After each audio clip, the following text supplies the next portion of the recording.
Сәлем достар, сіздермен қызықты ойынмен бөліскім келіп отыр. Санды ата және реттілігін тап ойыны. Балалар үшін өте қызықты болды. Арнама тіркеліп кетіңіз алдымен.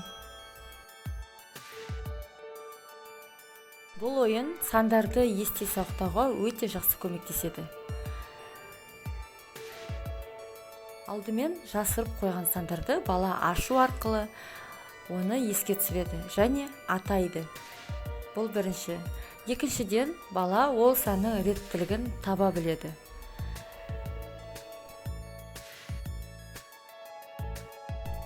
Жалпы сандарға байланысты өте көп ойын түрлерін ұйымдастыруға болады.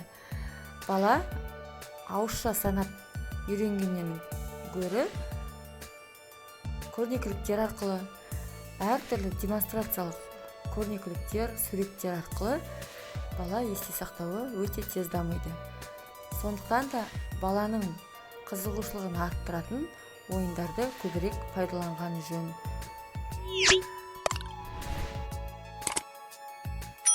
Жалпы сандарды біз тура санаймыз, кері санаймыз, бір-бірімен салыстырамыз, көршісін табу, әртүрлі ойын түрлерін осы қарапайым математикада қолдануға болады. Алда тағы қызықты ойындармен бөлісетін боламын.